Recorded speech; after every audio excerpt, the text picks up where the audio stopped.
Part 1. 박물관의 밤. 점토가 속삭이는 불편한 이야기. 어둠 속에서 점토는 침묵하지 않습니다. 대형 박물관의 깊은 서고 어딘가 먼지가 내려앉은 선반 위에서 수천 년 전의 문자들이 여전히 무언가를 말하고 있습니다. 촛불에 흔들리는 그림자가 찬기 문자의 홈을 타고 흐를 때 그 문자들은 마치 살아있는 것처럼 보입니다. 깊고 작은 홈들, 갈대펜이 부드러운 점토 위를 지나가며 남긴 흔적들. 그것은 단순한 기록이 아니었습니다. 그것은 기억이었고 경고였으며 어쩌면 고백이었을지도 모릅니다. 19세기 중반 런던의 어느 추운 겨울밤, 조지 스미스라는 이름의 남자가 점토판 앞에 앉아 있었습니다. 그는 원래 은행권 조각사였지만 고대 문자에 매혹되어 대형 박물관의 복원 작업에 참여하게 된 사람이었습니다. 학위도 없고 정식 교육도 받지 못했지만 그의 눈은 다른 누구보다 예리했습니다. 그날 밤 그가 해독하던 점토판에는 홍수 이야기가 적혀 있었습니다. 성경의 노아 이야기와 놀라울 정도로 닮아있는 서사였습니다. 전해지는 이야기에 따르면 스미스는 너무 흥분한 나머지 책상에서 뛰쳐나가 방 안을 뛰어다녔다고 합니다. 그가 발견한 것은 단순한 텍스트가 아니었습니다. 그것은 성경 이전의 기억이었고 문명의 뿌리를 흔드는 목소리였습니다. 하지만 만약 그날 밤 더 불온한 점토판이 있었다면 어떨까요? 홍수보다 더 오래된 이야기, 인류의 탄생 그 자체를 다루는 문서가 그의 손에 쥐어졌다면 그 점토판이 말하는 것은 창조가 아니라 제작이었고 신성이 아니라 목적이었으며 사랑이 아니라 필요였다면 우리는 그 이야기를 어떻게 받아들여야 할까요? 오늘 밤 우리가 함께 들여다볼 질문은 하나입니다. 우리의 기원은 무엇인가? 이 질문은 너무 오래되어서 먼지가 되었지만 동시에 너무 새로워서 여전히 우리를 잠 못 이루게 합니다. 수메르, 아카드, 바빌로니아, 티그리스와 유프라테스 사이 비옥한 초승달 지대에서 태어난 문명들. 그들은 책임문자로 하늘을 기록했고 점토로 시간을 새겼으며 신화 속에 자신들의 두려움과 의문을 숨겨두었습니다. 점토판은 신화인가 아니면 기억의 기록인가? 이것은 단순한 질문이 아닙니다. 우리가 신화라고 부르는 것은 때때로 사실의 옷을 입고 있으며 우리가 역사라고 부르는 것은 종종 상상의 뼈대 위에 서 있습니다. 이야기는 사실과 상상 사이에서 숨을 고릅니다. 그리고 그 숨결 속에서 우리는 무언가를 발견할 수 있을지도 모릅니다. 오늘 밤 우리는 세 개의 층위로 이 이야기를 풀어갈 것입니다. 첫 번째는 주류 학계의 해석입니다. 고고학자들과 언어학자들이 오랜 시간 검증하고 합의한 내용들. 두 번째는 대안적 해석입니다. 고대 우주인 이론, 아누나키를 외부 존재로 보는 시각, 인류를 노동 종족으로 설계되었다고 보는 관점들. 세 번째는 완전한 추측입니다. 증거가 부족하거나 검증이 불가능한 주장들. 우리는 이 세 층위를 분명히 구분하며 나아갈 것입니다. 왜냐하면 진실은 혼란 속에서 길을 잃기 쉽고 우리는 그 길을 조심스럽게 걸어야 하기 때문입니다. 당신은 지금 어디에 있나요? 어쩌면 침대에 누워 천장을 바라보고 있을지도 모릅니다.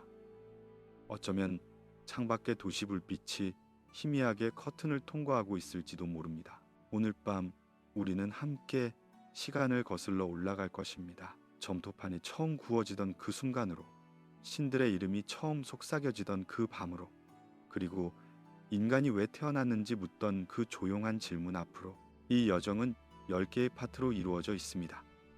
우리는 점토판에서 시작해 창조 신화를 거쳐 노동의 신화로 들어갑니다. 그리고 인간이 어떻게 만들어졌는지, 신들은 왜 갈등했는지, 홍수는 무엇을 의미했는지를 천천히 따라갑니다. 마지막으로 우리는 현대로 돌아와 이 고대의 서사가 오늘날 우리에게 무엇을 말하고 있는지 귀 기울일 것입니다. 그것은 답이 아니라 질문일 수 있습니다. 그리고 때로 가장 중요한 것은 답이 아니라 제대로 된 질문을 던지는 일입니다. 점토는 단단합니다. 하지만 불에 구워지기 전 그것은 부드럽고 유연했습니다. 손가락 하나로 모양을 바꿀 수 있었고 갈대 하나로 의미를 새길 수 있었습니다. 해석도 그와 같습니다. 우리는 단단한 사실을 찾고 싶어 하지만 역사는 늘 부드러운 점토처럼 우리 손안에서 변합니다. 그리고 그것이 불편하지만 동시에 아름다운 이유이기도 합니다. 이제 우리는 수메르로 갑니다. 문명이 처음 불을 밝힌 그 땅으로. 도시가 세워지고 문자가 탄생하고 신들이 이름을 얻던 그곳으로. 그리고 우리는 묻습니다. 그곳에서 무슨 일이 있었는가? 그들은 정말로 무언가를 알고 있었는가? 아니면 우리가 그들의 침묵 속에서 우리 자신의 목소리를 듣고 있는 것일까요? 숨을 고르세요. 천천히, 깊게. 우리의 여정이 시작됩니다. 파트 2. 수메르의 현실. 신화가 태어난 도시와 사람들. 수메르는 신화가 아니었습니다. 그것은 진흙과 갈대와 땀으로 이루어진 현실이었습니다. 티그리스와 유프라테스 강 사이 메소포타미아 남부의 평원에서 인류는 처음으로 도시를 세웠습니다. 우루크, 우루, 에리두, 라가시. 이 이름들은 단순한 지명이 아니었습니다. 그것은 문명의 첫 심장 박동이었고 인간이 자연에 맞서 질서를 만들어낸 증거였습니다. 아침이 오면 사람들은 일어나 운하를 점검했습니다. 관계는 생명이었습니다. 이 땅은 비가 충분하지 않았고 강물은 제멋대로 흘렀습니다. 그래서 그들은 물길을 만들었습니다. 수로를 파고 제방을 쌓고 물을 나누어 밭으로 보냈습니다. 보리가 자랐고 밀이 익었으며 곡식 창고가 가득 찼습니다. 이것은 기적이 아니었습니다. 그것은 설계였고 노동이었으며 끊임없는 유지 보수였습니다. 그리고 그 모든 것을 기록하는 사람들이 있었습니다. 서기관들. 그들은 갈대 펜을 들고 축축한 점토 위에 극기 문자를 새겼습니다. 세금 기록, 곡물 분배 내역, 거래 계약서, 신전에 바쳐진 재물의 목록. 점토판의 대부분은 신화가 아니었습니다. 그것은 행정이었고 회계였으며 일상의 지루한 반복이었습니다. 하지만 바로 그 지루함 속에서 문명이 작동했습니다. 기록이 있었기에 신뢰가 가능했고 신뢰가 있었기에 거래가 이루어졌으며 거래가 있었기에 도시가 성장했습니다. 신전은 단순한 예배 장소가 아니었습니다. 그것은 경제의 중심이었고 권력의 핵심이었으며 지식이 보관되는 장소였습니다. 신전은 토지를 소유했고 노동자를 고용했으며 잉여 생산물을 관리했습니다. 신관들은 제사를 지냈지만 동시에 행정가였고 회계사였으며 때로는 재판관이었습니다. 일과 신성은 분리되지 않았습니다. 신을 섬기는 것은 곧 도시를 유지하는 것이었고 도시를 유지하는 것은 곧 신을 섬기는 것이었습니다. 이 순환 속에서 사람들은 살았고 일했으며 죽었습니다. 그렇다면 신들은 누구였을까요? 아눈나키. 이 단어는 수메르와 아카드 문헌에서 반복적으로 등장합니다. 주류 학계는 아눈나키를 고대 메소포타미아 신들의 집단으로 해석합니다. 그들은 하늘과 땅을 다스리는 존재들이었고 인간 세계에 영향을 미치는 힘들이었습니다. 어원적으로 아눈나키는 대략 왕족의 후예 또는 귀족의 자손이라는 의미에 가깝습니다. 그것은 신들의 계급을 나타내는 표현이었고 그들이 지닌 권위를 상징하는 이름이었습니다. 하지만 하늘에서 온 존재라는 표현은 무엇을 의미했을까요? 고대인들에게 하늘은 단순한 물리적 공간이 아니었습니다. 그것은 질서의 영역이었고 신성의 거처였으며 인간이 닿을 수 없는 곳이었습니다. 하늘에서 내려왔다는 것은 문자 그대로의 하강이 아니라 권위와 정당성을 부여받았다는 의미일 수 있었습니다. 왕들은 스스로를 하늘이 선택한 자라고 불렀고 신전은 하늘과 땅을 잇는 계단이라고 여겨졌습니다. 언어는 은유로 가득했고 은유는 때때로 현실보다 더 강력했습니다. 그런데 대안적 해석은 다른 질문을 던집니다. 만약 아눈나키가 은유가 아니라면, 만약 하늘에서 왔다는 표현이 정말로 물리적 도착을 의미한다면, 만약 그들이 신이 아니라 다른 곳에서 온 존재들이었다면 이 해석은 20세기 후반 대중문화 속에서 확장되었고 고대 우주인 이론의 핵심 축이 되었습니다. 그것은 학계에서 널리 받아들여지지 않지만 많은 사람들의 상상력을 사로잡았습니다. 그리고 그 상상력은 단순한 환상이 아니라 우리 자신에 대한 깊은 질문에서 비롯된 것일지도 모릅니다. 밤이 되면 수메르의 도시들은 조용해졌습니다. 운하의 물소리만 낮게 흐르고 신전의 등불만 어둠 속에서 깜빡였습니다. 사람들은 점토 벽돌로 지어진 집 안에 누워 내일의 일을 생각했을 것입니다. 밭에 물을 대야 하고 곡식을 신전에 바쳐야 하며 세금을 계산해야 했습니다. 하지만 어쩌면 그들도 가끔은 하늘을 올려다보며 물었을지도 모릅니다. 우리는 왜 여기 있는가? 우리는 누구를 위해 일하는가? 이 모든 것의 의미는 무엇인가? 그리고 그 질문에 대한 답을 찾기 위해 그들은 이야기를 만들었습니다. 신화는 단순한 오락이 아니었습니다. 그것은 세계를 설명하는 방식이었고 고통을 견디는 도구였으며 질서를 정당화하는 언어였습니다. 창조 신화는 우주가 어떻게 시작되었는지 말했고 노동 신화는 왜 인간이 일해야 하는지 설명했으며 홍수 신화는 질서가 무너졌을 때 무슨 일이 일어나는지 경고했습니다. 점토판을 만지는 촉감을 상상해 보세요. 차갑고 거칠며 손끝에 미세한 먼지가 묻습니다. 그 점토 위에 새겨진 문자들은 너무 작아서 촛불을 가까이 대지 않으면 읽을 수 없습니다. 하지만 일단 읽기 시작하면 그 문자들은 살아 움직입니다. 신들의 이름이 속삭여지고 도시의 이름이 울려 퍼지며 오래된 기억이 천천히 떠오릅니다. 창조 신화는 때때로 노동에 대한 기억을 품습니다. 신들이 세계를 만들었다는 이야기 뒤에는 누군가 그 세계를 유지해야 한다는 현실이 숨어 있습니다. 그리고 그 누군가는 대부분 인간이었습니다. 이제 우리는 그 창조 서사 속으로 들어갑니다. 질서가 혼돈을 이기고 하늘이 땅과 분리되며 이름이 사물에 부여되는 그 순간으로. 그리고 우리는 묻습니다.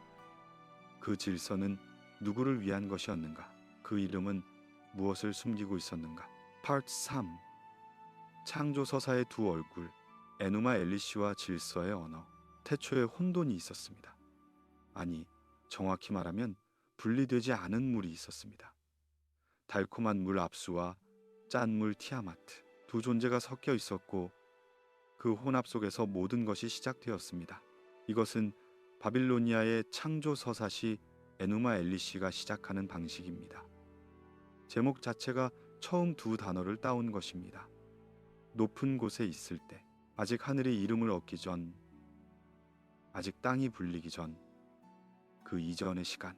에누마 엘리시는 단순한 창조 이야기가 아니었습니다. 그것은 바빌론이라는 도시의 정치적 선언이었고 마르두크라는 신의 권위를 확립하는 문서였으며 왕권을 정당화하는 신학적 기반이었습니다. 서사의 중심에는 갈등이 있습니다. 티아마트는 자신의 배우자 압수가 죽임을 당하자 분노하며 젊은 신들에게 복수하려 합니다. 그녀는 괴물들을 만들고 전쟁을 준비하며 혼돈의 군대를 이끕니다. 젊은 신들은 두려워합니다. 누가 티아마트를 막을 것인가? 그때 마르두크가 나섭니다. 그는 조건을 겁니다. 만약 내가 티아마트를 물리친다면 나를 신들의 왕으로 인정하라. 신들은 동의하고 마르두크는 전장으로 나아갑니다. 그는 바람의 무기를 들고 티아마트의 입으로 폭풍을 불어넣으며 그녀의 몸을 갈라 하늘과 땅을 만듭니다. 그녀의 눈에서 티그리스와 유프라테스가 흐르고 그녀의 꼬리는 은하수가 되며 그녀의 뼈는 산이 됩니다. 죽음에서 질서가 탄생합니다. 혼돈은 구조로 변환되고 무질서는 이름을 얻습니다. 주류 학계는 이 서사를 신화적 우주론으로 해석합니다. 그것은 세계가 어떻게 조직되었는지 설명하는 모델이며 동시에 왕권과 신전 체계를 정당화하는 이데올로기입니다. 바빌론은 마르두크의 도시였고 마르두크는 질서의 신이었습니다. 따라서 바빌론이 메소포타미아를 지배하는 것은 우주적 정당성을 지닌 일이었습니다. 신화는 정치를 위해 봉사했고 정치는 신화를 통해 정당화되었습니다. 하지만 대안적 해석은 다른 가능성을 제시합니다. 일부는 티아마트와 마르두크의 전투를 천체 충돌의 묘사로 읽습니다.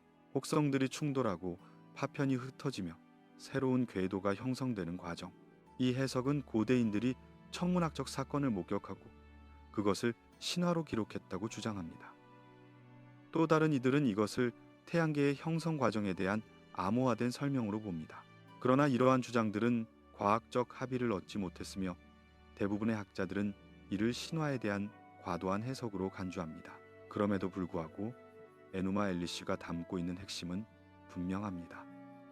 시스템이 탄생하는 이야기, 혼돈에서 질서로의 이행, 그리고 그 질서를 유지하기 위해서는 권위가 필요하다는 메시지.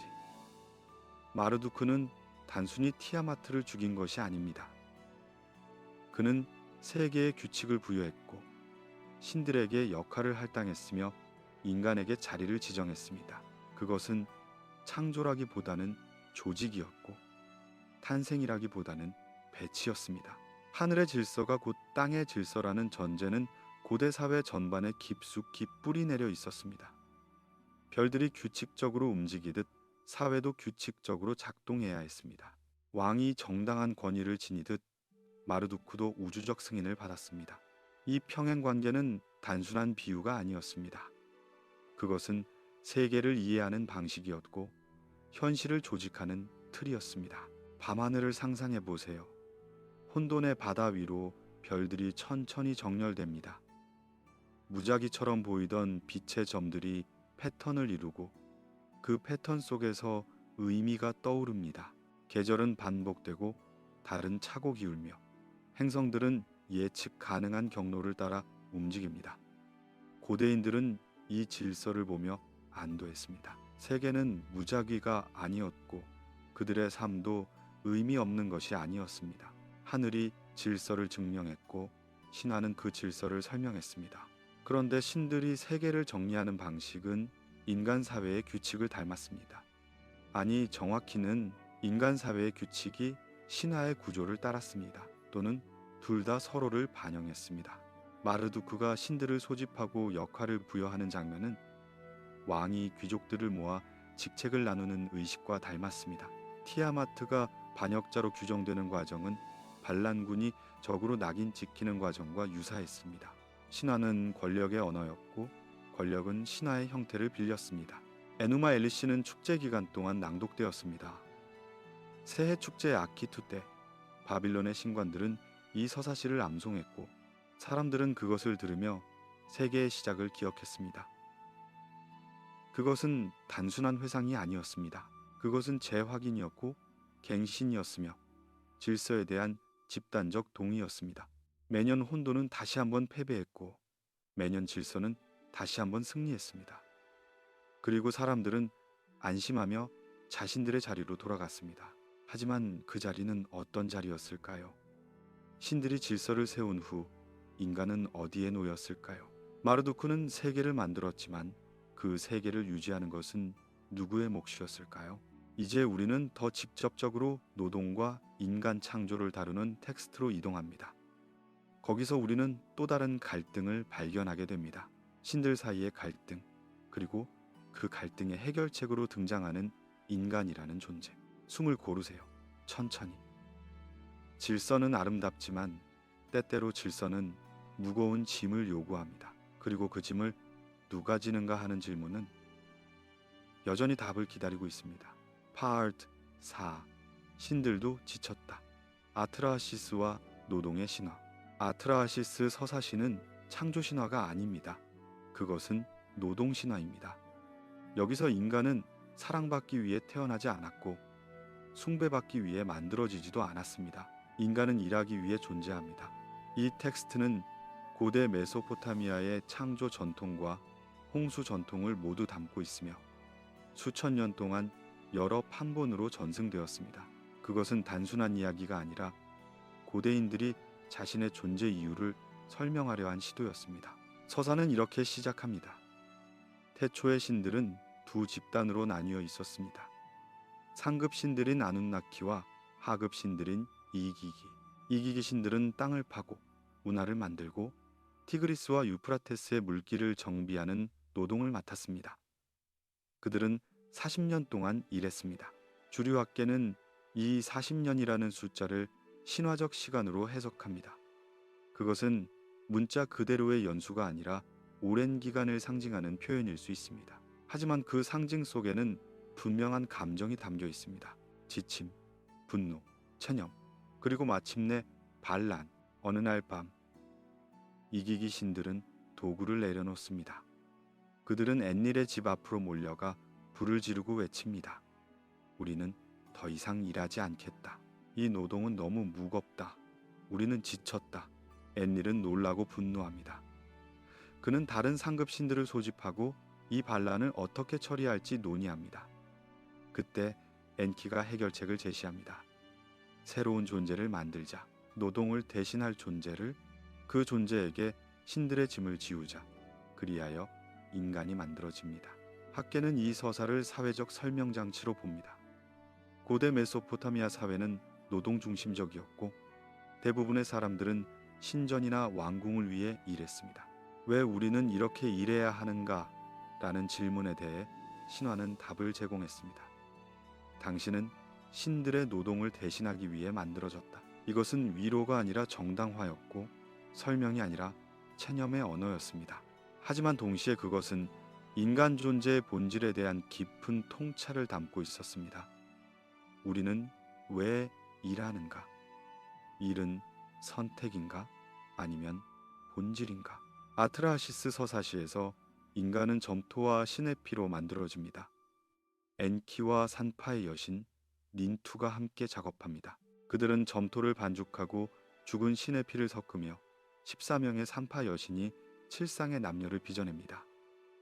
이 창조 과정은 매우 구체적이고 물질적입니다. 거기에는 신비가 없고 기적도 없습니다.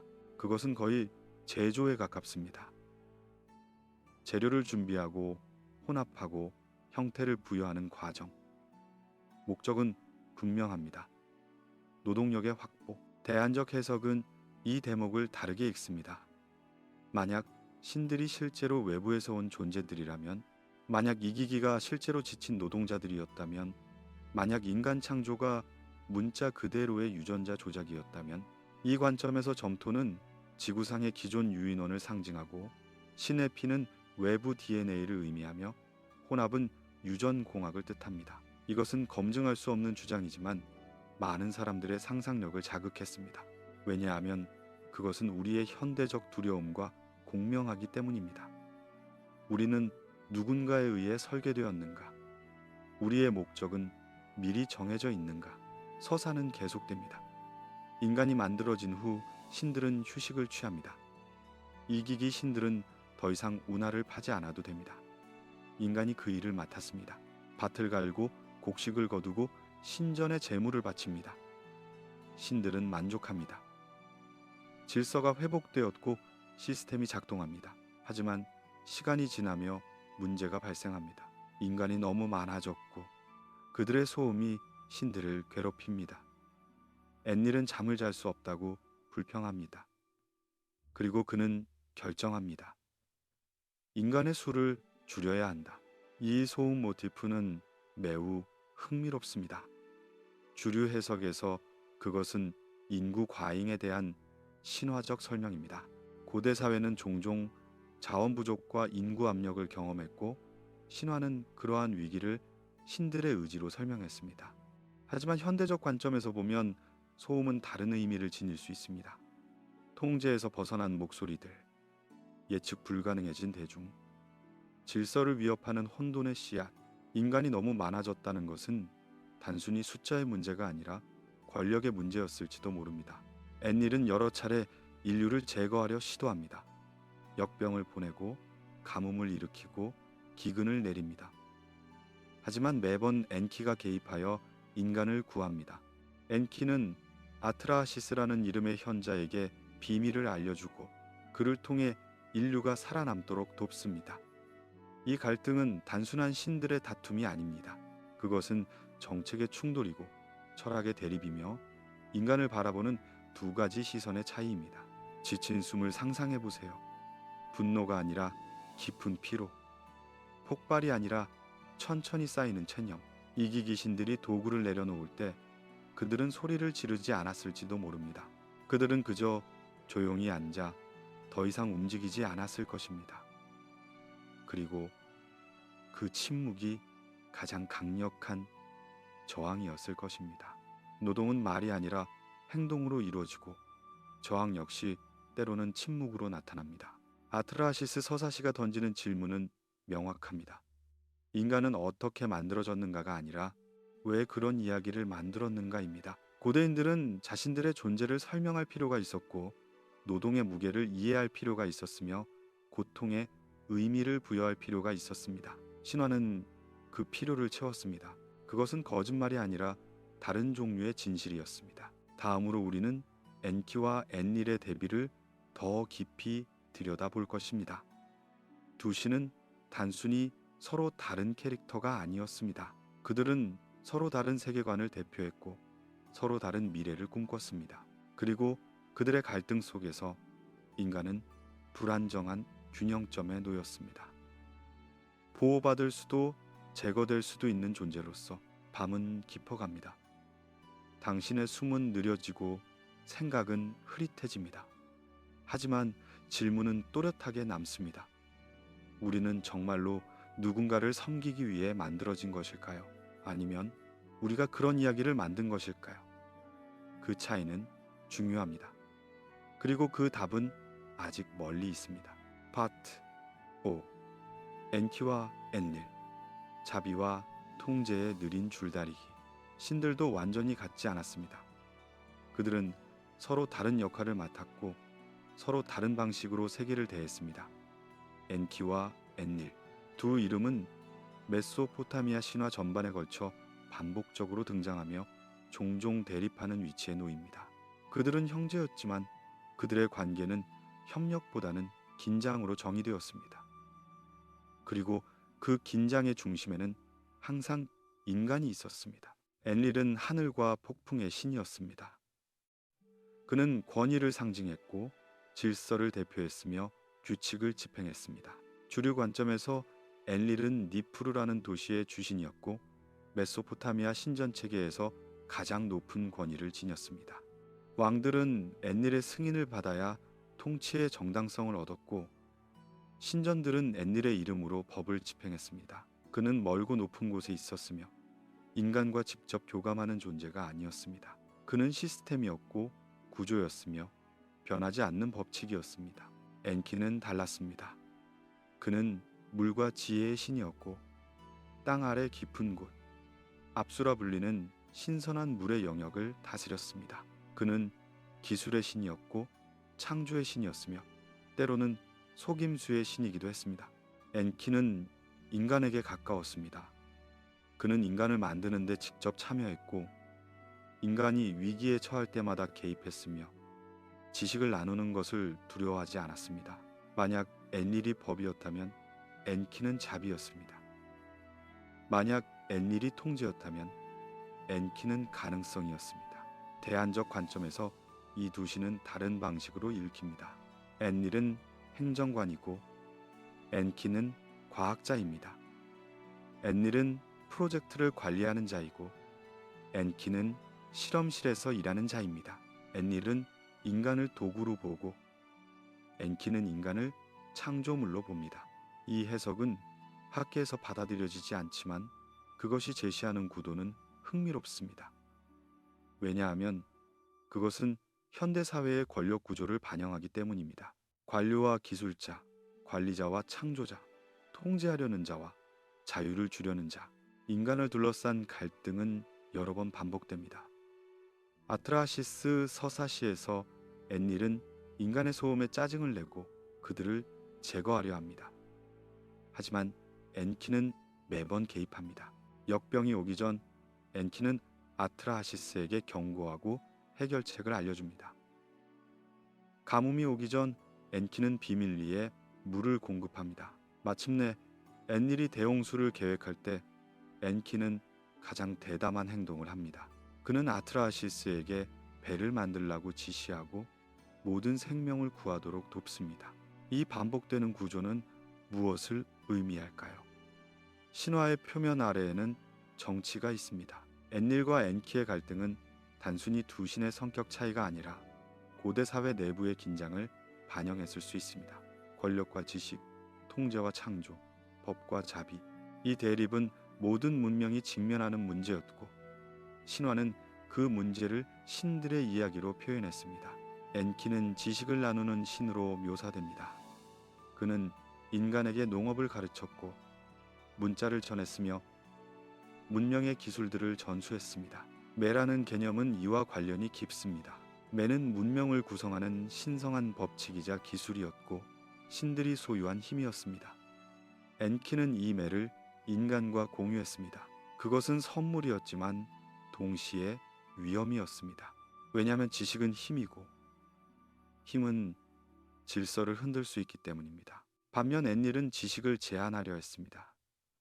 그는 인간이 너무 많은 것을 알게 되는 것을 경계했고 그들이 신들의 영역을 침범하는 것을 막으려 했습니다. 이 태도는 많은 문화권의 신화에서 반복됩니다. 프로메테우스가 불을 훔치고 뱀이 선악과를 권하며 루시퍼가 빛을 가져오는 이야기들. 지식을 나누는 자는 종종 반역자로 그려지고 지식을 제한하는 자는 질서의 수호자로 묘사됩니다. 하지만 누구의 질서일까요? 누구를 위한 제한일까요? 엔릴이 보호하려 한 것은 우주의 조화가 아니라 기존 권력 구조였을지도 모릅니다. 인간이 무지할 때 그들은 통제하기 쉽습니다. 그들은 질문하지 않고 반항하지 않으며 주어진 역할을 받아들입니다. 하지만 지식이 확산되면 불확실성이 시작됩니다. 사람들은 왜라고 묻기 시작하고 그 질문은 체계 전체를 흔들 수 있습니다. 현대적 은유로 이어가 보면 엔키는 오픈소스를 지지하는 개발자이고 엔릴은 독점 소프트웨어를 선호하는 기업입니다. 엔키는 정보의 자유를 믿고 엔릴은 정보의 통제를 믿습니다. 물론 이것은 지나친 단순화이지만 그 구도는 여전히 유효합니다. 우리는 오늘날에도 같은 갈등을 목격합니다. 지식을 공유해야 하는가, 제한해야 하는가, 기술을 개방해야 하는가, 통제해야 하는가. 그 질문에 대한 답은 여전히 논쟁 중입니다. 신전의 밤을 상상해 보세요. 물길을 설계하는 엔키의 손. 그는 조용히 문화의 경로를 그리고 관계 시스템을 계획하며 인간이 살아갈 수 있는 방법을 고민합니다. 그의 작업실은 축축하고 어둡지만 거기서 생명이 자랍니다. 한편 높은 곳에서는 엔릴의 북소리가 울립니다. 낮고 규칙적이며 변하지 않는 리듬. 그것은 명령이고 경고이며 질서의 맥박입니다. 홍수서사의 씨앗은 이 갈등에서 자라납니다. 엔릴의 참을성이 한계에 다다르고 엔키의 자비가 마지막 수단을 동원할 때 물은 모든 것을 덮습니다. 하지만 그 물은 단순한 파괴가 아니었습니다. 그것은 재설정이었고 새로운 시작이었으며 질서를 다시 쓰는 과정이었습니다. 통제의 이야기는 결국 물의 이야기로 흘러갑니다. 그리고 그 물 속에서 인간은 다시 한번 선택의 기로에 섭니다. 순응할 것인가, 저항할 것인가, 잊을 것인가, 기억할 것인가. 다음 파트에서 우리는 홍수를 직접 마주합니다. 길가메시, 아트라하시스, 그리고 에리두의 홍수 전승. 그 모든 이야기들이 겹치는 지점에서 우리는 하나의 공통된 메시지를 발견하게 됩니다. 물은 끝이 아니라 수단이었고 파괴는 목적이 아니라 방법이었으며 살아남는 것은 운이 아니라 선택이었습니다. 숨을 고르세요. 밤의 공기가 차갑고 생각이 천천히 가라앉습니다. 자비와 통제 사이에서 우리는 어느 쪽에 서 있을까요? 아니면 우리는 그 사이 어딘가에서 아직 이름 붙지 않은 곳에 서 있을까요? Part 2. 홍수의 기억, 길가메시, 아트라하시스, 에리두에 겹치는 파도. 재편, 권력의 재구축 또는 실제 자연재해의 기억일 수 있습니다. 고고학자들은 메소포타미아 지역에서 홍수 퇴적층을 발견했습니다. 그것은 국지적이고 제한적이었지만 경험한 사람들에게는 세계의 끝처럼 느껴졌을 것입니다. 신화는 그 경험을 우주적 규모로 확대했고 개인의 비극을 집단의 서사로 변환했습니다. 대안적 해석은 다른 질문을 던집니다. 만약 홍수가 통제에 저항한 인류에 대한 리셋 서사라면 어떨까요?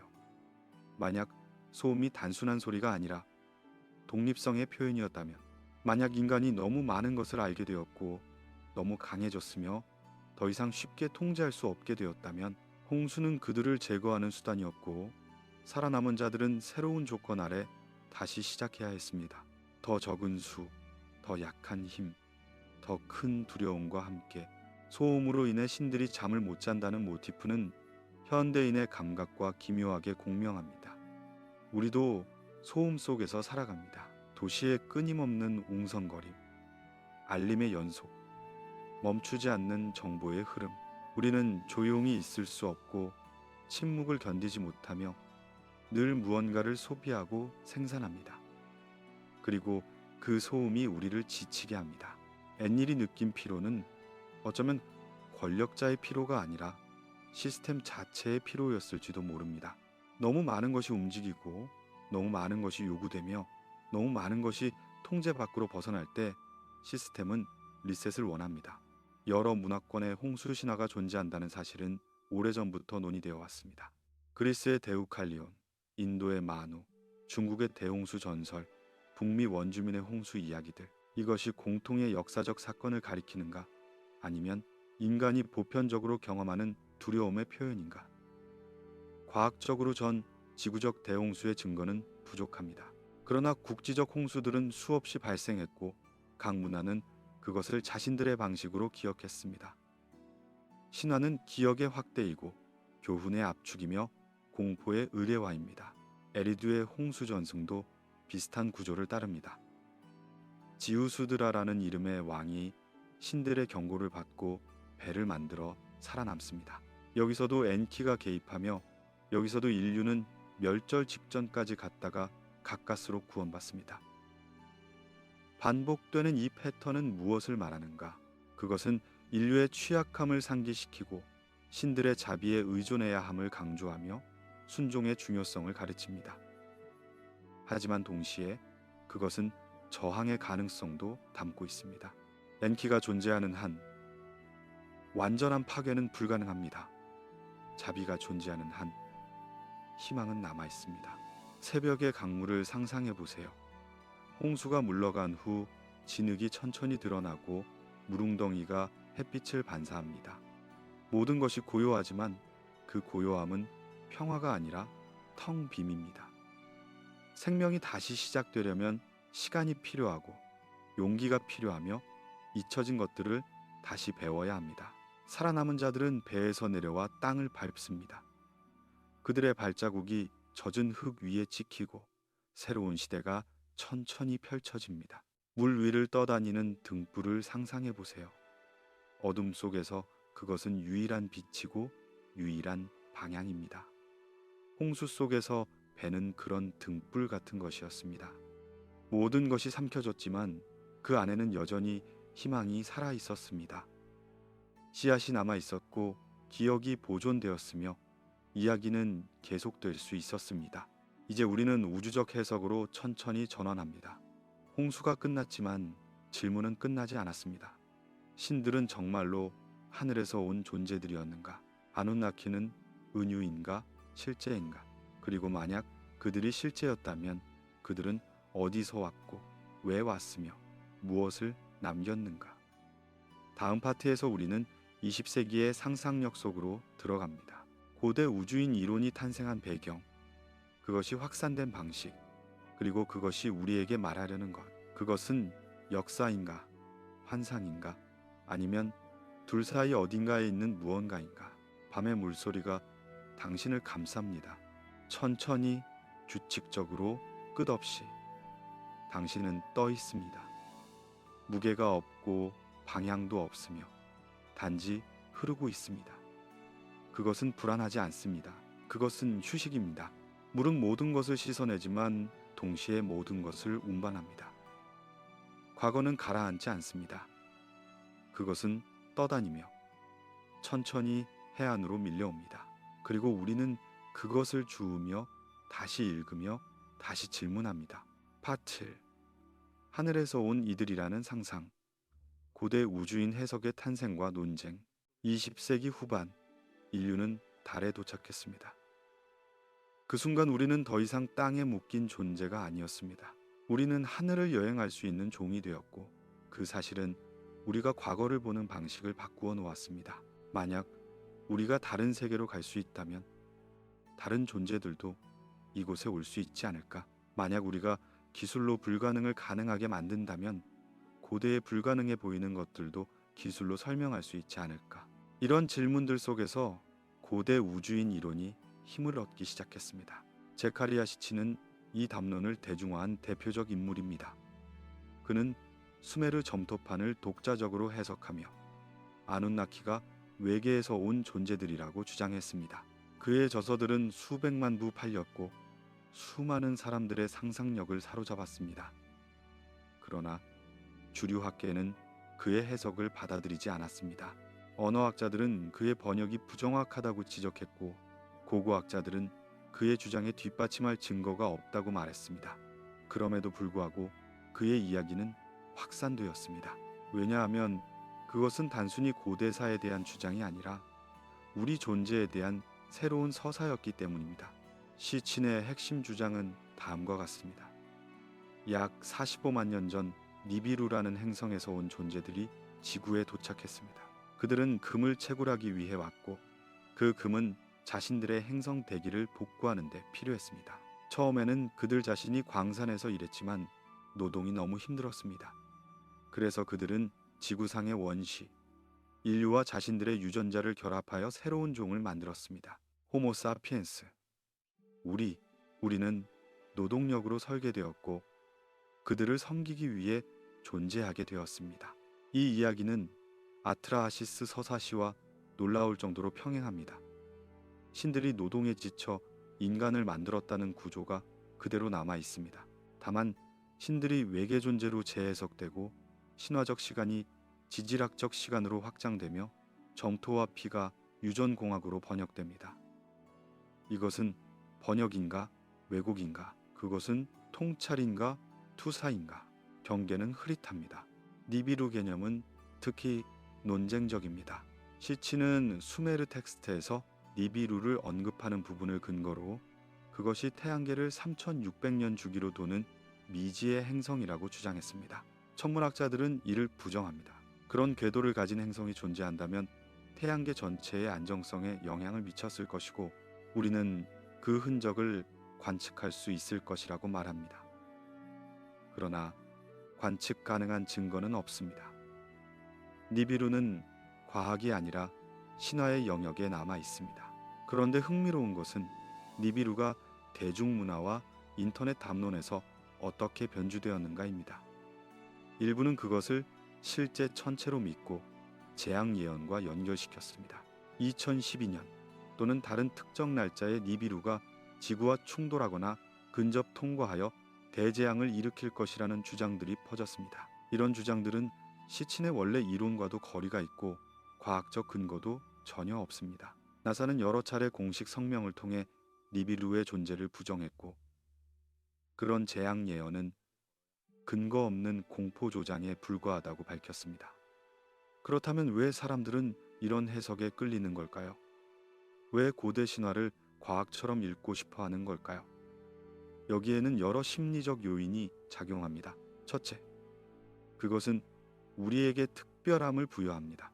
만약 우리가 외계 존재에 의해 설계되었다면 우리는 단순한 진화의 산물이 아니라 의도적 창조물입니다.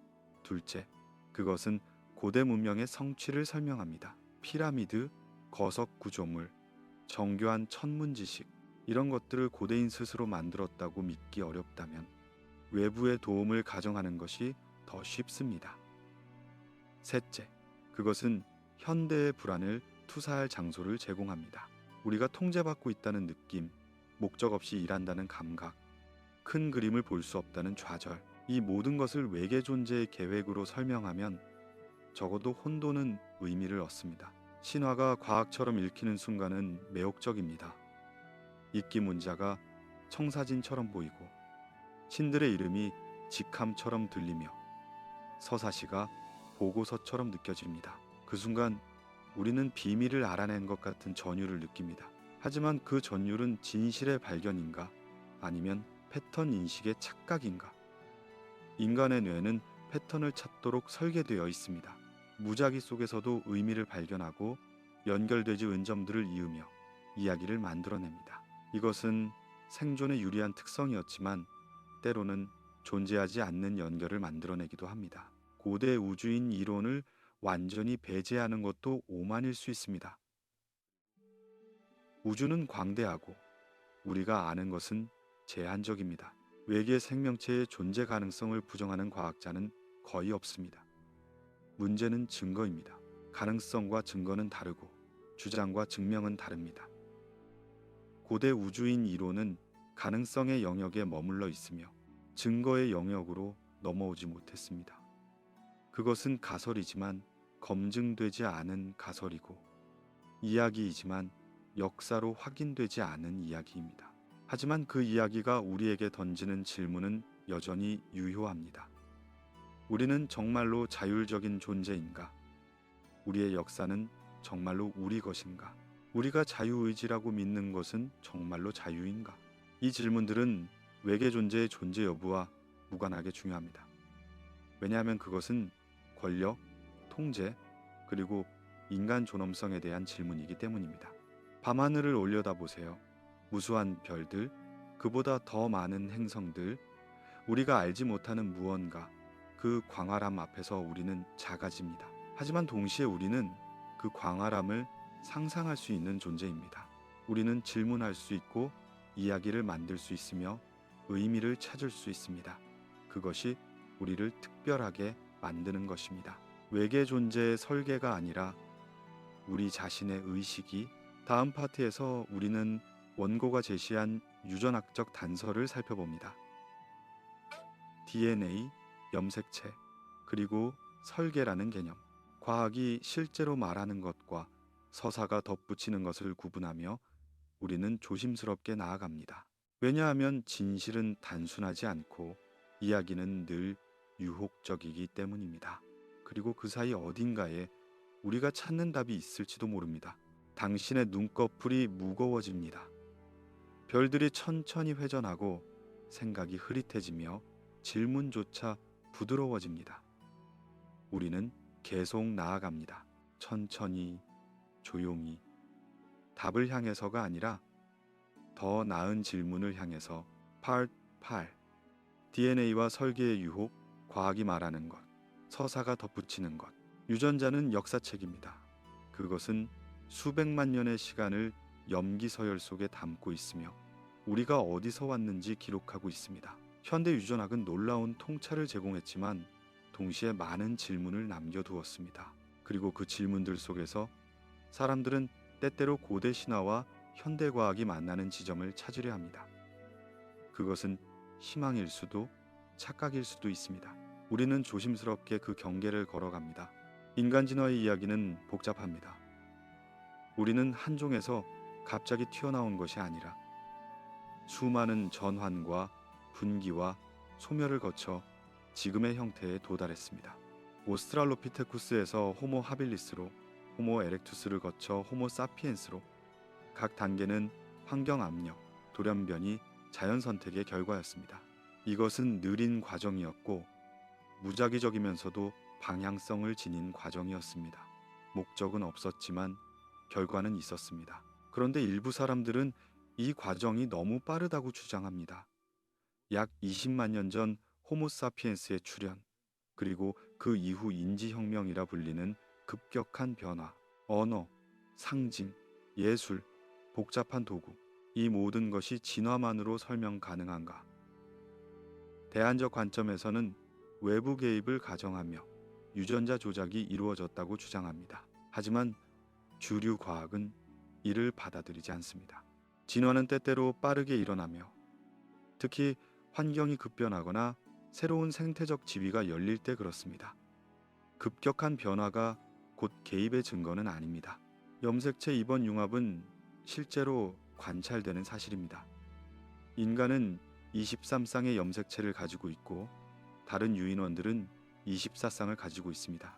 과학자들은 인간의 이번 염색체가 두 개의 조상 염색체가 융합된 결과라는 것을 발견했습니다. 이 융합의 흔적은 명확하게 남아 있습니다. 중간에 텔로미어의 잔해가 있고 두 개의 중심체 구조가 있으며 염색체 구조 자체가 융합을 증명합니다.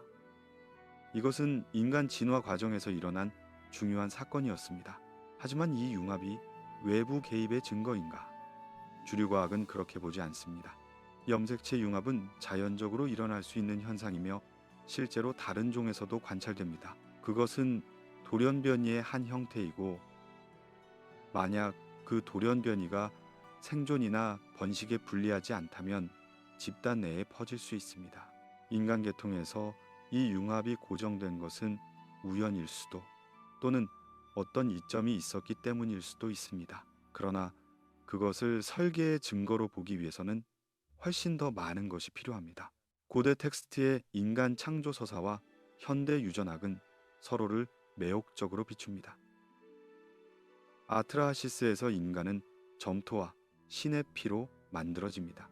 만약 점토를 지구상의 기존 유인원으로 신의 피를 외부 유전 물질로 잇는다면 그것은 유전자 조작의 묘사처럼 보일 수 있습니다. 두 가지 재료를 섞어 새로운 존재를 만든다는 구조가 유전공학의 기본 원리와 닮았습니다. 하지만 이것은 비유인가 기록인가? 우리는 고대인들에게 현대 생물학의 지식을 투사하고 있는 것은 아닐까요? 정교함은 설계를 의미하는가? 이것은 오래된 질문입니다. 생명체의 복잡성을 보면 그것이 무작위 과정으로 만들어졌다고 믿기 어렵다는 직관이 생깁니다. 눈의 구조, 뇌의 복잡성, 면역계의 정교함, 이 모든 것이 목적 없는 진화로 가능한가? 하지만 과학은 그렇다고 답합니다. 자연 선택은 방향성이 없는 과정이지만 결과는 방향성을 가진 것처럼 보입니다. 왜냐하면 잘 작동하지 않는 것들은 제거되고 잘 작동하는 것들만 남기 때문입니다. 수백만 번의 시행착오, 수십억 개의 실패한 변이, 그리고 소수의 성공적인 혁신, 그 과정이 쌓여서 우리가 보는 정교함이 만들어집니다. 그럼에도 불구하고 설계라는 은유는 강력합니다. 우리는 도구를 만드는 종이고 계획하는 존재이며 의도적으로 창조하는 존재입니다. 그래서 우리는 자연 속에서도 의도를 찾으려 합니다. 유전자는 코드이고 코드는 누군가 작성한 것이라는 연상이 자연스럽게 따라옵니다. 하지만 자연의 코드는 작성된 것이 아니라 진화한 것입니다. 그것은 설계가 아니라 축적이고 계획이 아니라 적응입니다. 일부 대안적 주장은 인간 유전체에 미확인 유전자나 특이한 서열이 있다고 말합니다. 이것이 외부 개입의 흔적이라고 주장하기도 합니다. 그러나 과학적으로 이런 주장은 검증되지 않았습니다. 인간 유전체 프로젝트와 그 이후의 연구들은 우리 DNA의 대부분을 해독했고 그 기원을 추적했습니다. 우리 유전자의 대부분은 다른 유인원들과 공유되며 더 넓게는 모든 생명체와 공통조상을 가집니다. 미스터리한 유전자가 있다면 그것은 아직 기능을 모르는 유전자일 뿐이지 외계 기원의 증거는 아닙니다. 유전자를 아주 오래된 악보라고 상상해 보세요. 그 악보는 수없이 복사되었고 각 복사 과정에서 작은 실수들이 생겼습니다. 일부 실수는 음악을 망쳤지만 일부는 새로운 화음을 만들었고 일부는 전혀 영향을 주지 않았습니다. 시간이 지나며 그 악보는 변했고 환경이라는 청중은 어떤 버전을 선호했습니다. 청중이 좋아하는 버전은 더 많이 연주되었고 더 많이 복사되었으며 결국 우리가 지금 듣는 음악이 되었습니다. 이것은 작곡이 아닙니다. 이것은 진화입니다. 우리는 그 악보의 해석자입니다. 우리는 염기서열을 읽고 패턴을 찾으며 의미를 부여합니다. 때때로 우리는 작곡자를 찾고 싶어 합니다. 이 모든 것을 의도한 존재, 이 복잡성을 설계한 지성. 하지만 어쩌면 작곡자는 없을지도 모릅니다. 어쩌면 음악 그 자체가 작곡자일지도 모릅니다. 시간과 우연과 필연이 함께 만들어낸 교향곡. 고대 텍스트와 현대 과학은 서로 다른 언어로 말합니다. 하나는 은유의 언어이고 다른 하나는 데이터의 언어입니다. 하나는 의미를 구하고 다른 하나는 메커니즘을 구합니다. 두 언어를 직접 번역하려는 시도는 종종 실패합니다. 왜냐하면 그들은 다른 질문에 답하고 있기 때문입니다. 신화는 왜라고 묻고 과학은 어떻게라고 묻습니다. 둘 다 중요하지만 둘은 같지 않습니다. 다음 파트에서 우리는 원고의 핵심 은유인 감옥 행성으로 들어갑니다. 그것은 문자 그대로의 감옥이 아니라 존재의 조건에 대한 철학적 질문입니다. 우리는 왜 여기 있는가? 무엇이 우리를 묶고 있는가? 자유는 가능한가? 이 질문들은 고대부터 현대까지 반복되어 왔고 각 시대는 자신의 방식으로 답을 찾으려 했습니다. 당신의 호흡이 느려집니다. 유전자는 복제되고 세포는 분열하며 생명은 계속됩니다. 그 모든 과정에 목적이 있는지 없는지는 중요하지 않을지도 모릅니다. 중요한 것은 그것이 계속된다는 사실, 우리가 그 과정의 일부라는 사실, 그리고 우리가 질문할 수 있다는 사실입니다. 설계되었든 진화했든 우리는 여기 있습니다. 그리고 그것은 기적입니다. 파트 9. 행성 규모의 감옥이라는 은유.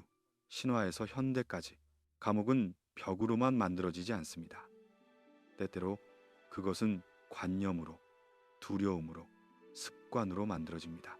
원고가 제시하는 감옥 행성 개념을 문자 그대로 받아들인다면 그것은 공상과학이 됩니다. 하지만 그것을 존재론적 은유로 읽는다면 그것은 인간 조건에 대한 깊은 질문이 됩니다.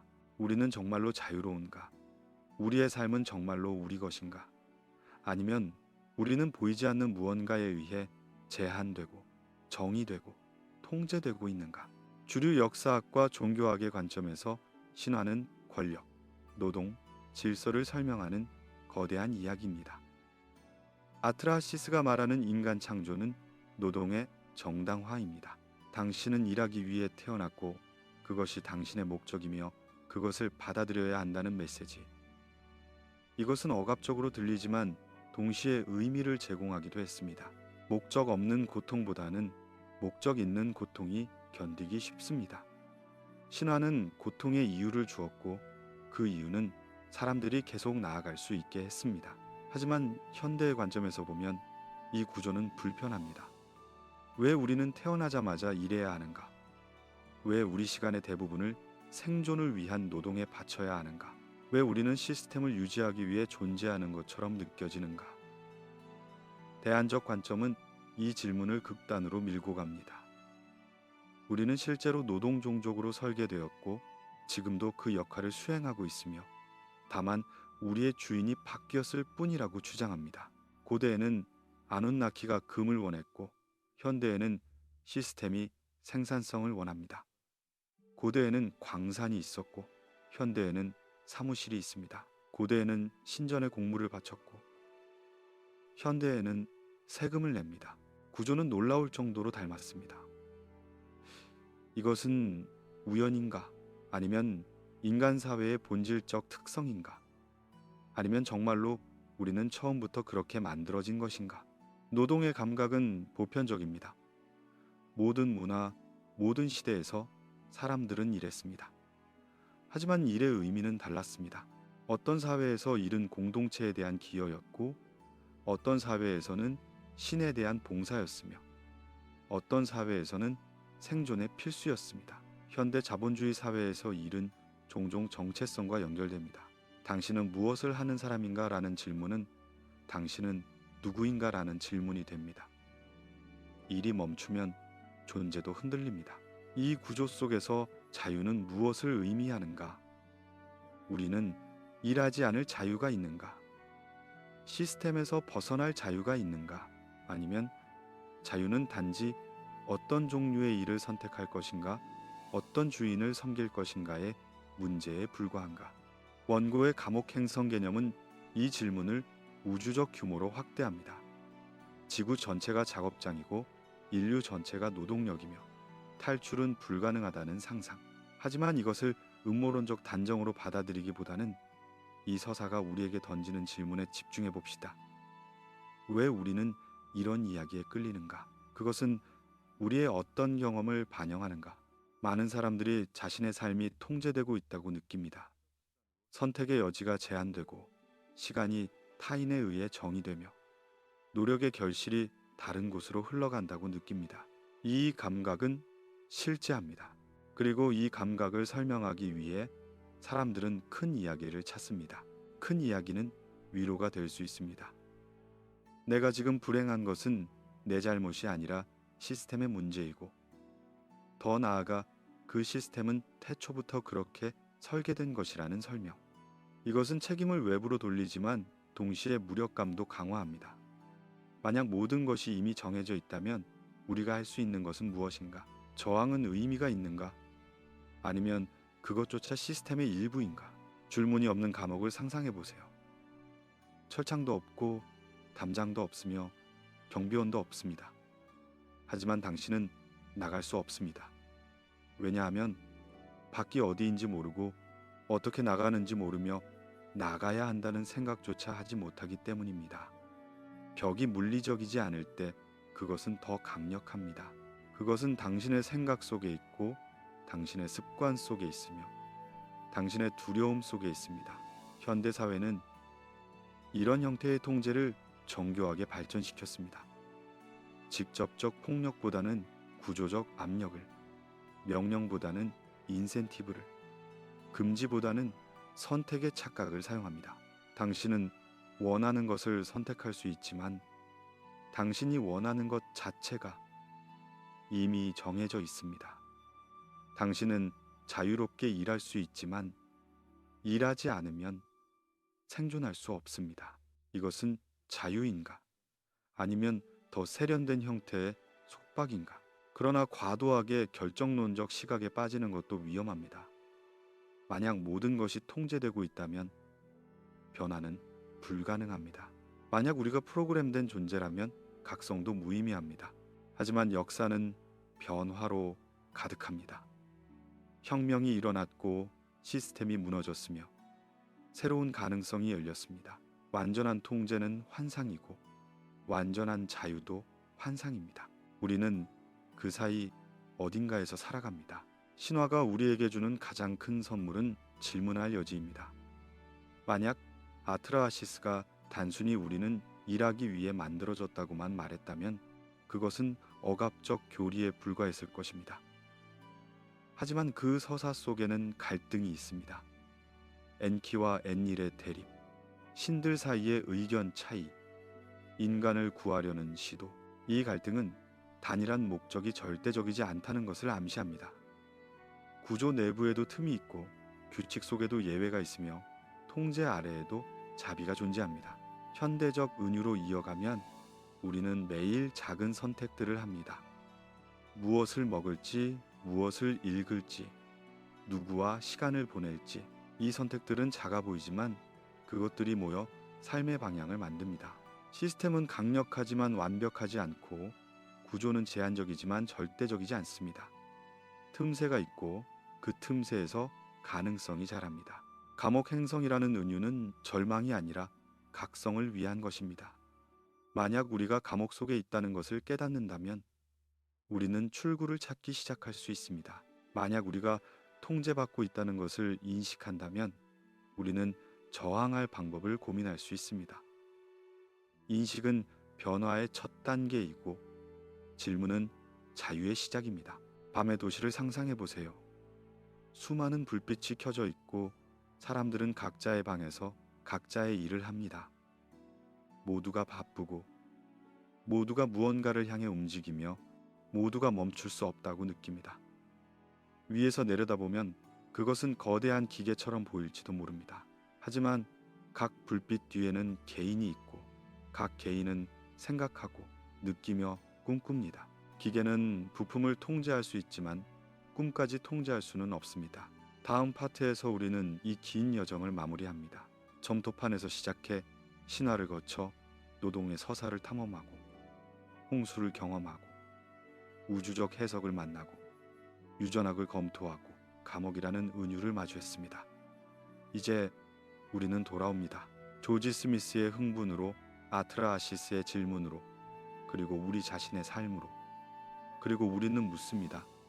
이 모든 것이 우리에게 무엇을 말하는가? 우리는 무엇을 배웠는가?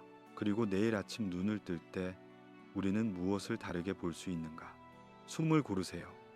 깊고 천천히. 감옥의 벽은 단단해 보이지만 생각은 그 벽을 통과합니다. 통제는 강력해 보이지만 의식은 그것을 넘어섭니다. 우리는 물질로 만들어졌지만 단순히 물질이 아닙니다. 그리고 그것이 희망입니다. 파트 10. 목적과 자유. 점토판이 남긴 조용한 질문으로 마무리. 우리는 멀리 왔습니다. 대형 박물관의 어두운 서고에서 시작해 수메르의 뜨거운 평원을 지나 홍수의 물을 헤치고 별들 사이로 여행하며 유전자의 미로를 탐험하고 존재의 감옥을 마주했습니다. 이제 우리는 다시 조용한 밤으로 돌아옵니다. 점토판은 여전히 침묵하지만 우리는 이제 그 침묵을 다르게 듣습니다. 세계의 층위를 정리해 봅시다. 첫째, 역사적 사실입니다. 점토판은 실제하고 빈문자는 해독되었으며 신화 전통은 문서화되었습니다. 아트라시스, 에누마 엘리시, 길가메시 서사시는 고대 메소포타미아 문명의 산물이고 수천 년에 걸쳐 전승되고 변형되었습니다. 조지 스미스는 실존 인물이었고 그의 발견은 19세기 학계를 뒤흔들었습니다. 이것은 논쟁의 여지가 없는 영역입니다. 둘째, 주류 해석입니다.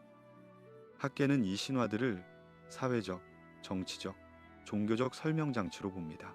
아누나키는 메소포타미아 신들의 집단이고 인간 창조 서사는 노동의 정당화이며 홍수는 질서 회복의 상징입니다.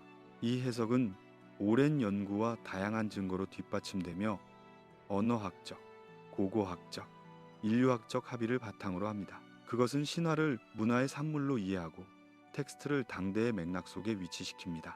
셋째, 대안적 해석입니다.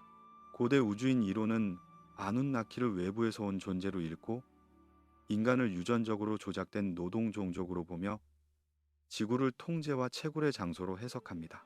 이 관점은 제카리아 시친을 비롯한 여러 저자들에 의해 대중화되었지만 주류 학계에서는 받아들여지지 않습니다.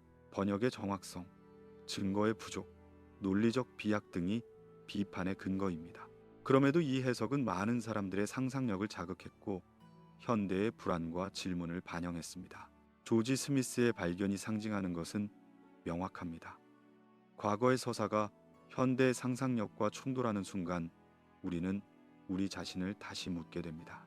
성경 이전에 홍수 이야기가 있었다는 사실은 단순한 학술적 발견이 아니었습니다. 그것은 진리의 기원에 대한 질문이었고 전통의 권위에 대한 도전이었으며 우리가 믿어온 것들의 뿌리를 흔드는 혁명이었습니다. 스미스가 방안을 뛰어다녔다는 일화가 사실인지 아닌지는 중요하지 않습니다. 중요한 것은 그 순간의 전율, 알려지지 않았던 것이 알려지는 그 짜릿함, 과거가 말하기 시작하는 그 경이로움입니다. 아트라시스가 던지는 가장 현실적인 메시지는 이것입니다. 노동의 무게를 설명하기 위해 인간 창조 서사가 만들어졌다.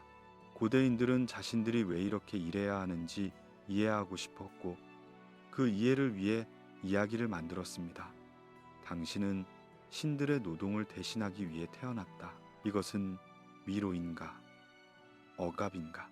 아마도 둘 다일 것입니다. 그것은 고통의 의미를 주었지만 동시에 고통을 정당화했습니다. 그것은 질문을 답했지만 동시에 더 깊은 질문을 숨겼습니다. 그 더 깊은 질문은 이것입니다. 우리가 정말로 섬기도록 만들어졌는가? 이것은 고대의 질문이지만 동시에 현재의 질문입니다. 우리는 매일 아침 일어나 무언가를 위해 시간을 바칩니다. 가족을 위해, 생존을 위해, 꿈을 위해, 또는 단순히 해야 하기 때문에 그 과정에서 우리는 종종 자신을 잊어버립니다. 누구를 위해 살고 있는가? 무엇을 위해 일하고 있는가?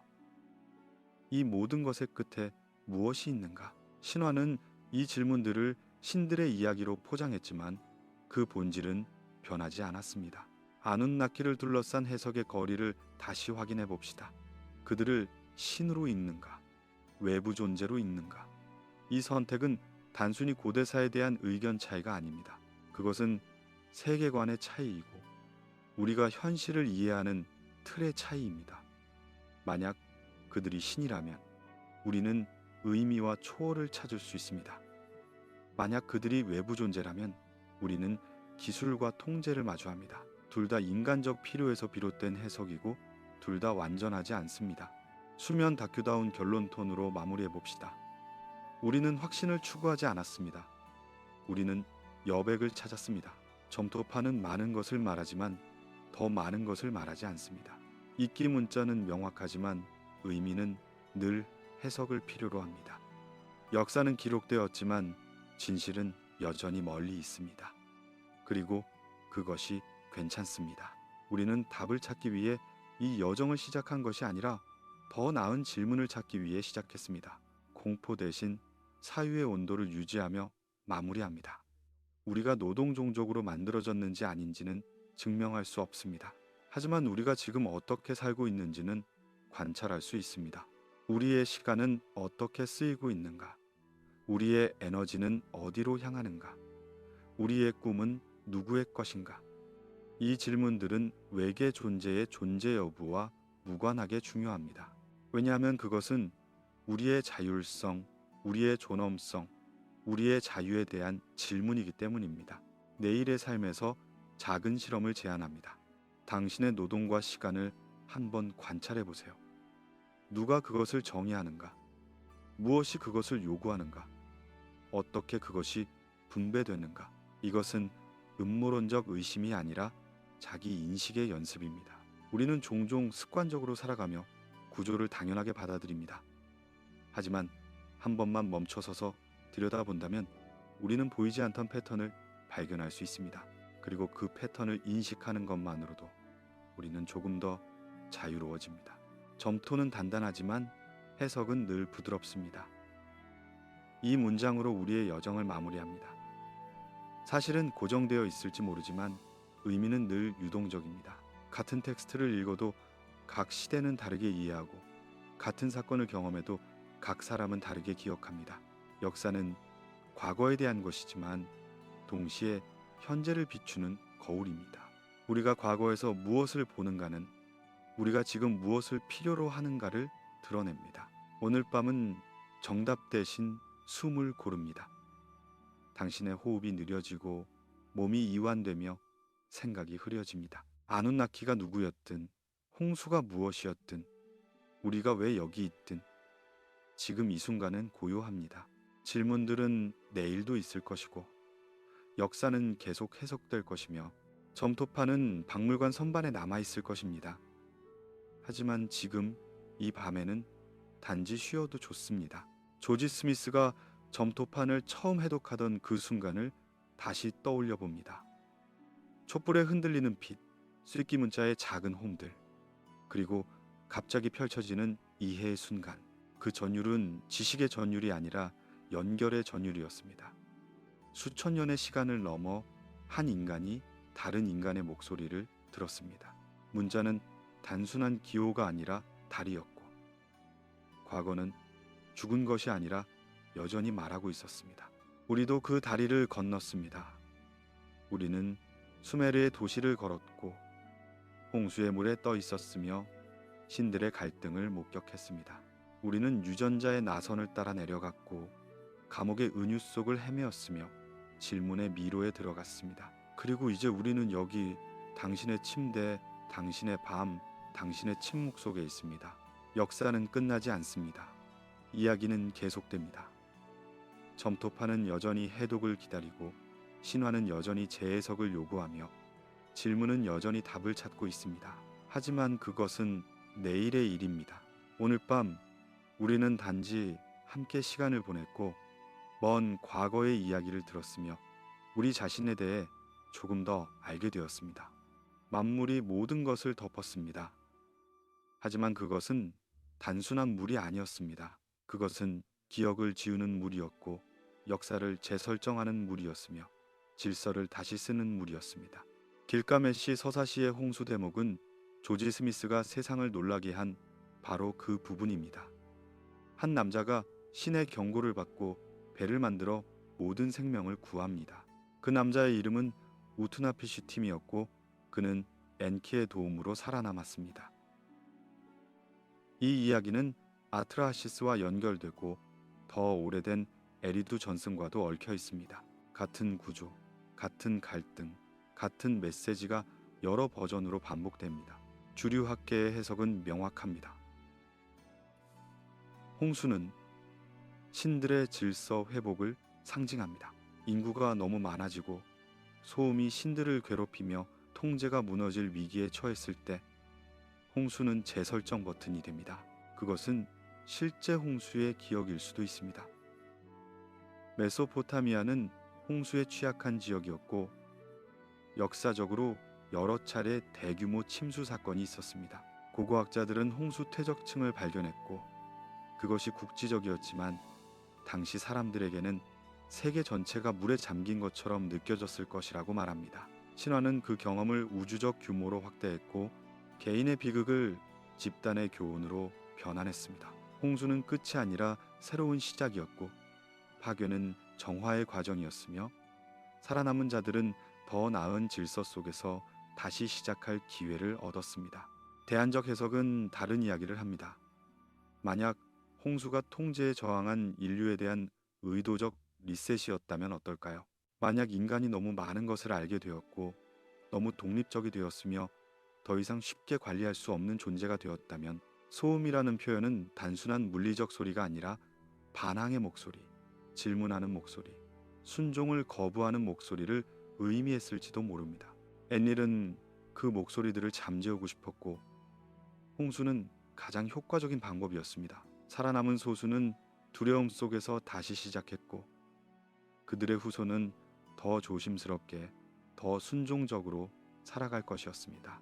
이것은 통제의 이야기이고 권력의 유지에 대한 이야기이며 저항이 얼마나 위험한 것인지에 대한 경고였습니다.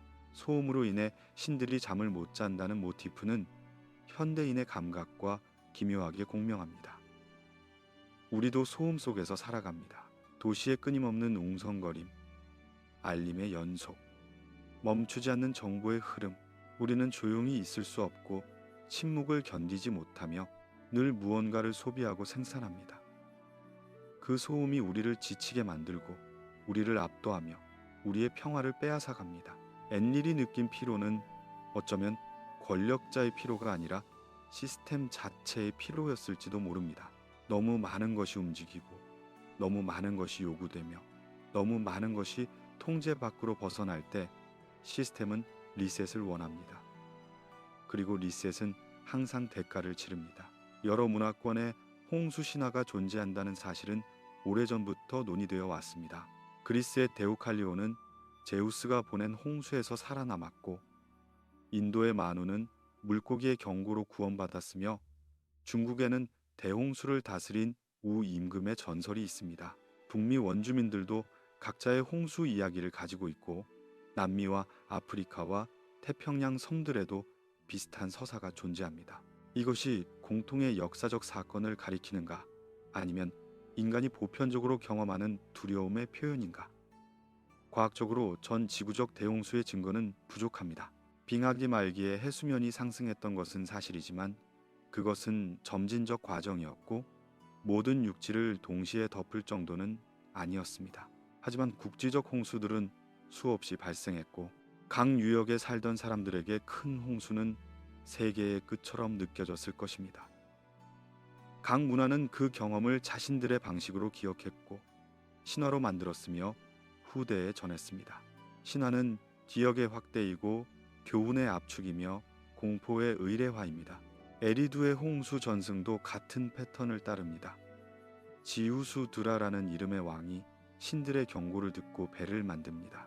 그는 모든 생명의 씨앗을 배에 싣고 홍수를 견디며 새로운 땅에 도착합니다. 여기서도 엔키가 개입하며 여기서도 인류는 멸절 직전까지 갔다가 가까스로 구원받습니다. 반복되는 이 패턴은 무엇을 말하는가? 그것은 인류의 취약함을 상기시키고 신들의 자비에 의존해야 함을 강조하며 순종의 중요성을 가르칩니다. 하지만 동시에 그것은 희망의 가능성도 담고 있습니다. 엔키가 존재하는 한 완전한 파괴는 불가능합니다. 자비가 있는 한 생명은 계속됩니다. 어둠이 깊어도 누군가는 등불을 들고 있습니다. 새벽의 강물을 상상해 보세요. 홍수가 물러간 후 진흙이 천천히 드러나고 물 웅덩이가 햇빛을 반사합니다. 모든 것이 고요하지만 그 고요함은 평화가 아니라 텅 빔입니다. 새들이 돌아오기 전, 풀이 다시 자라기 전, 사람들이 집을 재건하기 전의 그 순간, 세계는 잠시 숨을 멈추고 다음 장을 시작하기 전 마지막으로 과거를 돌아봅니다. 살아남은 자들은 배에서 내려와 땅을 밟습니다. 그들의 발자국이 젖은 흙 위에 찍히고 그 발자국은 새로운 시대의 첫 흔적이 됩니다. 그들은 제단을 쌓고 감사의 제물을 바치며 다시는 이런 일이 없기를 기도합니다. 하지만 그들은 알고 있습니다. 홍수는 끝났지만 조건은 변하지 않았다는 것을. 그들은 여전히 신들을 섬겨야 하고 여전히 일해야 하며 여전히 조심해야 합니다. 물 위를 떠다니는 등불을 상상해 보세요. 어둠 속에서 그것은 유일한 빛이고 유일한 방향이며 유일한 희망입니다. 홍수 속에서 배는 그런 등불 같은 것이었습니다. 모든 것이 삼켜졌지만 그 안에는 여전히 생명이 살아 있었습니다. 씨앗이 남아 있었고 기억이 보존되었으며 이야기는 계속될 수 있었습니다. 배는 단순한 나무 조각이 아니라 가능성의 용기였고 미래의 그릇이었으며 과거와 다음 세대를 잇는 달이었습니다. 그리고 그 배를 만든 사람은 엔키의 목소리를 들을 수 있는 사람이었습니다. 그는 특별히 선택되었고 특별히 준비되었으며 특별히 신뢰받았습니다. 하지만 왜 그였을까요? 무엇이 그를 다른 사람들과 구별했을까요? 그것은 지혜였을까요? 순종이었을까요? 아니면 단순히 운이었을까요? 밤의 물소리가 당신을 감쌉니다. 천천히, 규칙적으로, 끝없이. 당신은 떠 있습니다. 무게가 없고 방향도 없으며 단지 흐르고 있습니다. 물은 차갑지만 공포스럽지 않고 깊지만 위협적이지 않습니다. 그것은 휴식이고 떠남이며 모든 것을 내려놓는 순간입니다. 물은 모든 것을 씻어내지만 동시에 모든 것을 운반합니다. 과거는 가라앉지 않습니다. 그것은 떠다니며 천천히 해안으로 밀려오고 우리는 그것을 주우며 다시 읽으며 다시 질문합니다. 홍수는 끝이 아니라 중간이었고 답이 아니라 또 다른 질문이었습니다. 이제 우리는 20세기라는 시간을 건너뜁니다. 고대 메소포타미아에서 현대 세계로, 점토판에서 우주선으로, 신화에서 과학으로. 하지만 질문은 변하지 않았습니다. 우리는 누구인가? 우리는 어디서 왔는가? 그리고 혹시, 정말로 혹시 우리는 혼자가 아닐까요? 이 질문들이 새로운 형태를 얻은 것은 20세기 후반이었습니다. 인류가 달에 발을 디딘 순간 우리는 더 이상 땅에 묶인 존재가 아니게 되었습니다. 우리는 하늘을 여행할 수 있는 종이 되었고 그 깨달음은 우리가 과거를 보는 방식을 완전히 바꾸어 놓았습니다. 만약 우리가 다른 세계로 갈 수 있다면 다른 존재들도 이곳에 올 수 있지 않을까? 만약 우리가 기술로 불가능을 가능하게 만든다면 고대에 불가능해 보이는 것들도 기술로 설명할 수 있지 않을까? 이런 질문들 속에서 고대 우주인 이론이라는 새로운 해석의 틀이 힘을 얻기 시작했습니다.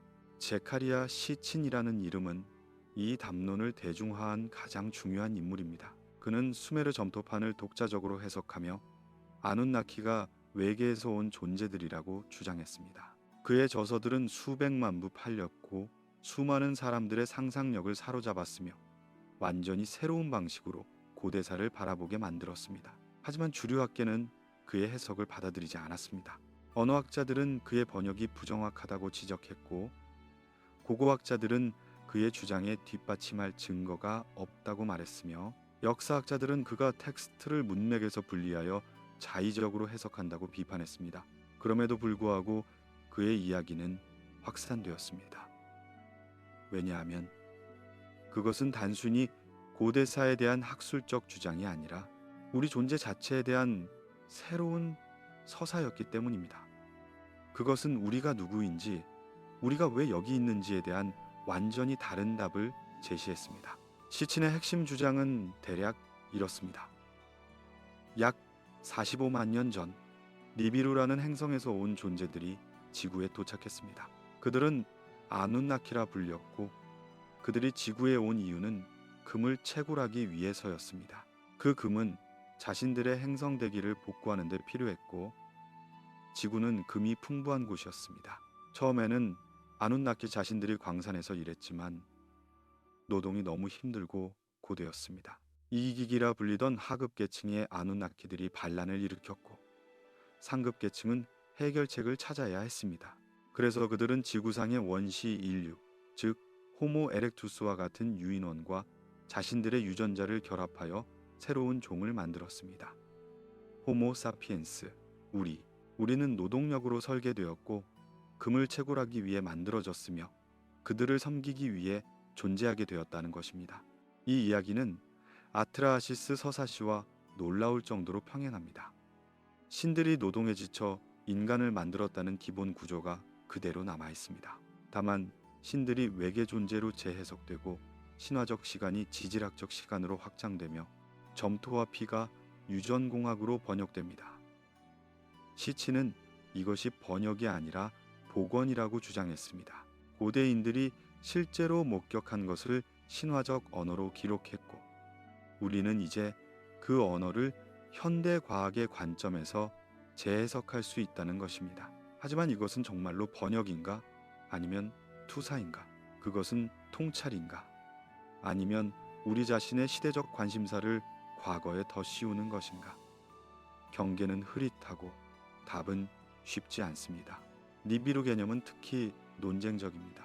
시치는 수메르 텍스트에서 니비루를 언급하는 부분들을 근거로 그것이 태양계를 3600년 주기로 도는 미지의 행성이라고 주장했습니다. 그 행성이 주기적으로 지구에 접근하며 아눈나키는 그때마다 방문했다는 것입니다. 천문학자들은 이를 강력하게 부정합니다. 그런 궤도를 가진 행성이 존재한다면 태양계 전체의 안정성에 영향을 미쳤을 것이고 다른 행성들의 궤도에 섭동을 일으켰을 것이며 우리는 그 흔적을 관측할 수 있을 것이라고 말합니다. 하지만 관측 가능한 증거는 없습니다. 니비루는 과학이 아니라 신화의 영역에 남아있고 망원경으로 찾을 수 있는 것이 아니라 상상 속에서만 존재합니다.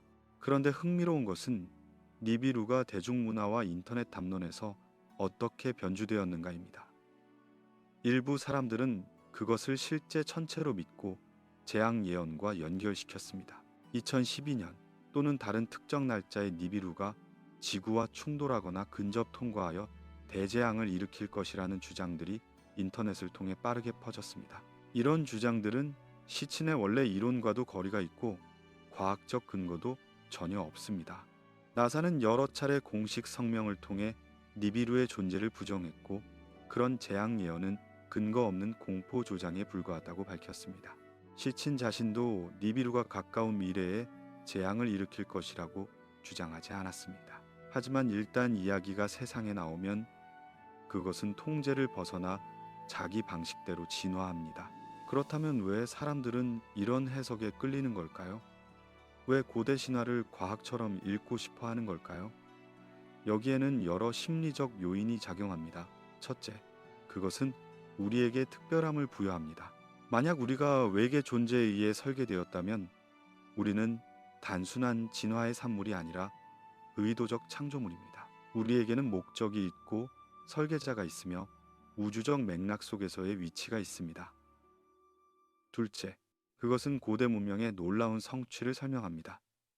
피라미드의 정교한 건축, 거석 구조물의 운반, 정확한 천문 지식, 이런 것들을 고대인 스스로 만들었다고 믿기 어렵다면 외부의 도움을 가정하는 것이 더 쉽습니다. 셋째, 그것은 현대의 불안과 좌절을 투사할 장소를 제공합니다. 우리가 통제받고 있다는 느낌, 목적 없이 일한다는 감각, 큰 그림을 볼 수 없다는 답답함, 이 모든 것을 외계 존재의 계획으로 설명하면 적어도 혼돈은 의미를 얻습니다. 무작위한 고통보다는 계획된 고통이 견디기 쉽습니다. 신화가 과학처럼 읽히는 순간은 매혹적입니다. 쉰기 문자가 갑자기 청사진처럼 보이고 신들의 이름이 직함처럼 들리며 서사시가 보고서처럼 느껴집니다. 그 순간 우리는 비밀을 알아낸 것 같은 전율을 느끼고 숨겨진 진실을 발견한 것 같은 흥분을 경험하며 다른 사람들이 보지 못하는 것을 본다는 우월감을 맛봅니다. 하지만 그 전율은 진실의 발견인가 아니면 패턴 인식의 착각인가? 인간의 뇌는 패턴을 찾도록 설계되어 있습니다. 무작위 속에서도 의미를 발견하고 연결되지 않은 점들을 이으며 이야기를 만들어냅니다. 이것은 생존에 유리한 특성이었습니다. 풀숲의 움직임에서 포식자를 인식하고 구름의 형태에서 날씨를 예측하며 타인의 행동에서 의도를 읽어내는 능력. 하지만 이 능력은 때로 존재하지 않는 연결을 만들어내기도 합니다. 우리는 별자리를 보며 신화를 만들고 우연의 일치를 보며 운명을 믿으며 복잡한 현상을 보며 단순한 설명을 갈구합니다. 고대 우주인 이론을 완전히 배제하는 것도 오만일 수 있습니다. 우주는 상상할 수 없을 만큼 광대하고 우리가 아는 것은 극히 제한적입니다. 외계 생명체의 존재 가능성을 부정하는 과학자는 거의 없습니다. 문제는 증거입니다. 가능성과 증거는 다르고 상상과 증명은 다릅니다. 고대 우주인 이론은 가능성의 영역에 머물러 있으며 증거의 영역으로 넘어오지 못했습니다. 그것은 가설이지만 검증되지 않은 가설이고 이야기이지만 역사로 확인되지 않은 이야기이며 매혹적이지만 증명되지 않은 주장입니다. 하지만 그 이야기가 우리에게 던지는 질문은 여전히 유효합니다.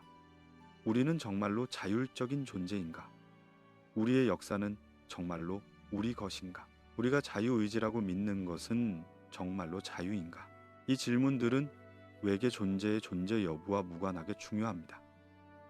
왜냐하면 그것은 권력, 통제, 그리고 인간 존엄성에 대한 질문이기 때문입니다.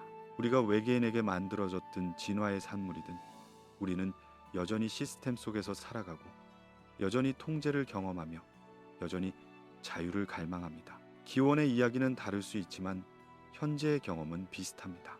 밤하늘을 올려다보세요.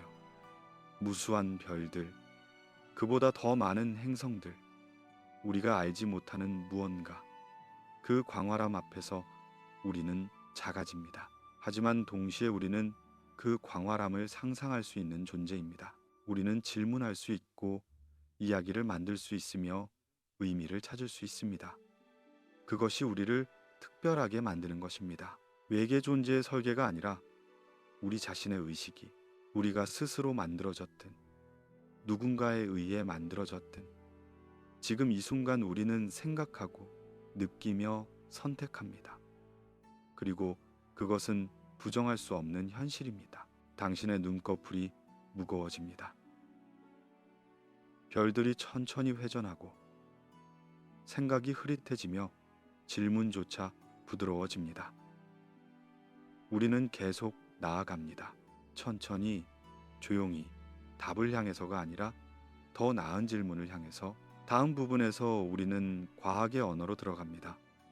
유전자, 염색체, 그리고 설계라는 개념. 고대 신화와 현대 생물학이 만나는 지점에서 우리는 무엇을 발견할 수 있을까요? 과학이 실제로 말하는 것과 서사가 덧붙이는 것을 조심스럽게 구분하며 우리는 진실의 윤곽을 더듬어 갑니다.